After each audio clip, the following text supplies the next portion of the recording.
আসসালামু আলাইকুম প্রিয় দর্শক, গ্রিন লিফ গার্ডেনের পক্ষ থেকে আজকের আরও একটি ভিডিওতে সবাইকে আমন্ত্রণ জানাচ্ছি।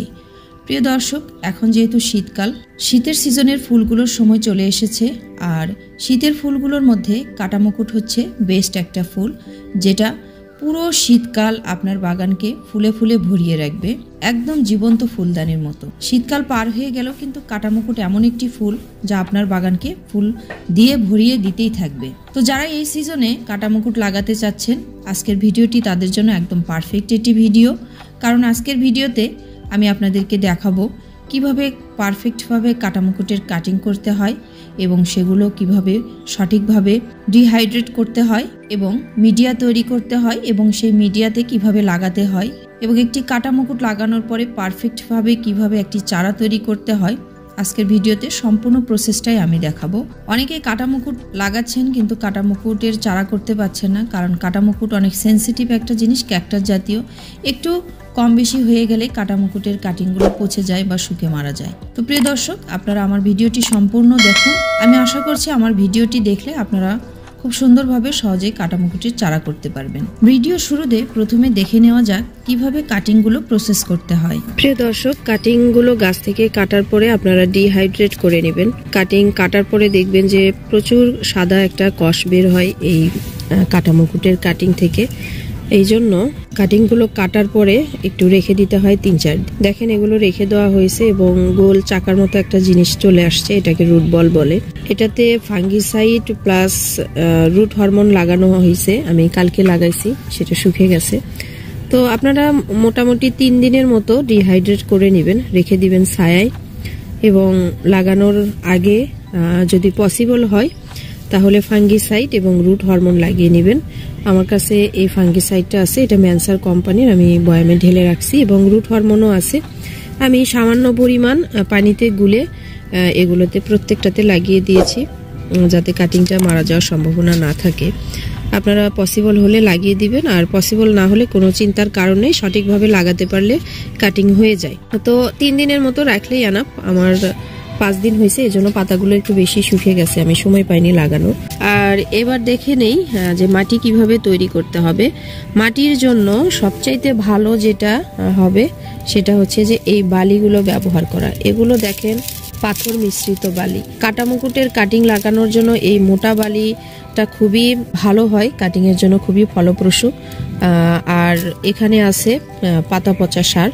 এই পাতা পচা সারের মধ্যে একটু আমার চায়ের লিকার যেটা, সেটাও আছে। আমি পাতা পচা সার এবং চায়ের লিকার শুকিয়ে একদম চেলে নিয়ে এটা রেডি করছি। লিকারের জন্য মাটিটা অনেক ঝুরঝুরে থাকবে।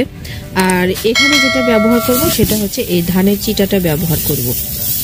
তো আমি 3টা উপাদানই এখানে সমান সমান নেওয়ার চেষ্টা করছি। ধানের চিটার কারণে যেটা হবে সেটা হচ্ছে মিডিয়াটা অনেক ঝুরঝুরে থাকবে, মিডিয়াটা চেপে যাবে না। আর মাটি এখানে কিছুতেই ব্যবহার করা যাবে না। মাটি ব্যবহার করলে কাটিং যে লাগাবেন পানি দেওয়ার কিছুদিনের মধ্যেই মাটিটা একদম শক্ত হয়ে কাটিংটা মারা যাওয়ার পসিবিলিটি থাকে, কারণ মাটিতে পানি জমে থাকে সবচেয়ে বেশি। আর এই ধানের চিটা এবং চায়ের লিকার যে দিয়েছি, এটার জন্য মাটিটা শক্ত হবে না, ঝুরঝুরে থাকবে, অতিরিক্ত পানিটা জমে থাকবে না। এতে কাটিংটা ক্ষতিগ্রস্ত হওয়ার সম্ভাবনা খুব কম। এছাড়া আমি যে জিনিসটা ব্যবহার করব সেটা হচ্ছে ইটের সুরকি ব্যবহার করব। এটা আমি পরিষ্কার করে ধুলো ঝেড়ে ধুয়ে রেখেছি। এটা আমি অল্প পরিমাণে ব্যবহার করব। কাটামুকুট ক্যাকটাস জাতীয় গাছ, ক্যাকটাস জাতীয় গাছের জন্য ইটের সুরকিটা খুবই ভালো হয়।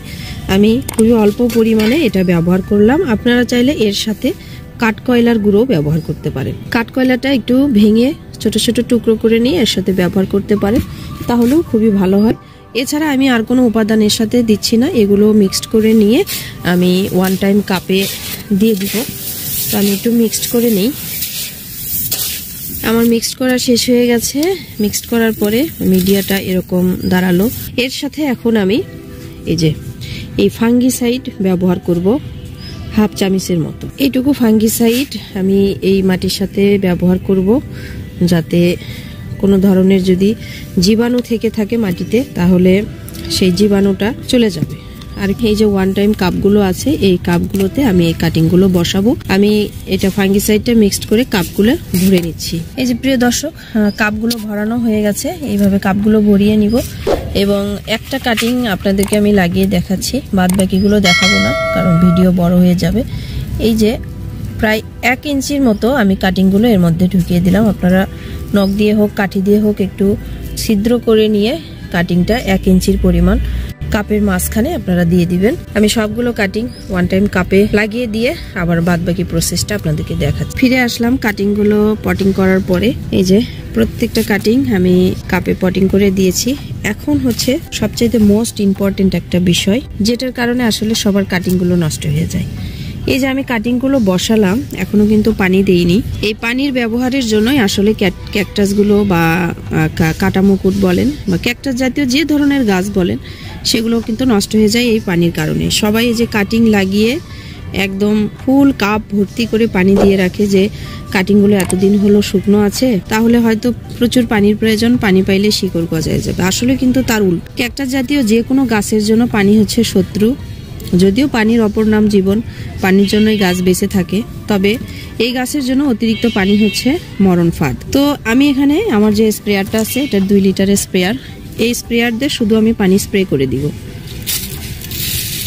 জাস্ট স্প্রে করে দিয়ে গাছটা সহ উপরের যেটুকু মিডিয়া আছে এই সামান্য পানি স্প্রে করে দিয়ে শুধু উপরের অংশটুকু মিডিয়াটুকু আমি ভিজাই দিব।